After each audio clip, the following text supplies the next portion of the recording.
नमस्कार, मैं हूं आशीष और आप देख रहे हैं आशीष कॉमर्स क्लासेस।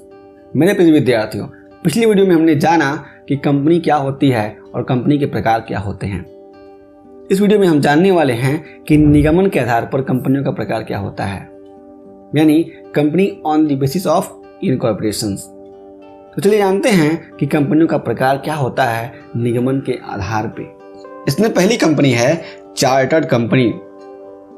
अब देखते हैं चार्टर्ड कंपनी क्या होता है। चार्टर्ड कंपनी से आशय उस कंपनी से है जिसका निर्माण राजाज्ञानुसार राजपत्र पर लिखित नियमों के अनुसार होता है। यानी ये एक ऐसी कंपनी होती है जो राजाओं के आज्ञानुसार जो उनके पास कागज पत्र होते हैं, सरकारी कागज पत्र होते हैं, राजा के जो कागज पत्र होते हैं उस पर लिखित होते हैं और उनके द्वारा जो कंपनियां बनती हैं उनको क्या कहा जाता है? चार्टर्ड कंपनी कहा जाता है। साधारण भाषा में समझा जा सकता है कि यह ऐसी कंपनी है जिसका निर्माण किसी राजा के कहने या फिर उसके फरमान पर होता है। फरमान मतलब होता है आदेश। वर्तमान समय में इस तरह की कोई भी कंपनी भारत में संचालित नहीं होती, क्योंकि आपको मालूम है कि भारत में राजतंत्र व्यवस्था नहीं है, क्योंकि यहाँ पे क्या है? प्रजातंत्र की व्यवस्था है और हमारी इकोनॉमी क्या है? मिश्रित इकोनॉमी, यानी मिक्स्ड इकोनॉमी हमारे भारत की है। उदाहरण ईस्ट इंडिया कंपनी इसका एक प्रत्यक्ष उदाहरण है, जिसकी स्थापना 16वीं शताब्दी में इंग्लैंड की महारानी के दिशा निर्देशों पर किया गया था। अब हम आते हैं विधान के द्वारा निर्मित कंपनी पर, यानी स्टैट्यूटरी कंपनी पर। भारतीय संसद या विधान सभाओं के द्वारा भारतीय संविधान के अनुरूप निर्मित कंपनी विधान के द्वारा निर्मित कंपनी कहलाती है।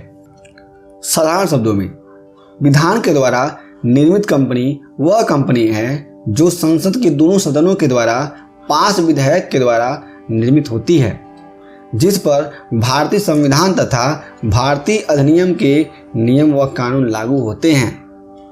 उदाहरण भारतीय जीवन बीमा निगम। यहाँ पे आप समझ सकते हैं कि यदि सरकार को लगता है कि सार्वजनिक हित के लिए किसी कंपनी का निर्माण किया जाए तो क्या करती है? संसद में विधेयक लाती है और संसद के दोनों सदनों में विधेयक को पास करा करके उस कंपनी का निर्माण होता है। तो चूंकि उस कंपनी का निर्माण नियम और कानूनों के आधार पर होता है, उसमें भी कंपनीज एक्ट लागू होते हैं, इसलिए उसको क्या कहा गया है? विधान के द्वारा निर्मित कंपनी कहा गया है। इसका हम उदाहरण देखते हैं। भारतीय जीवन बीमा निगम विधान के द्वारा निर्मित कंपनी का ही उदाहरण है, जिसकी स्थापना भारतीय संसद के द्वारा 1 सितंबर 1956 को की गई। इसके अतिरिक्त भारतीय रिजर्व बैंक भी विधान के द्वारा निर्मित कंपनी ही है।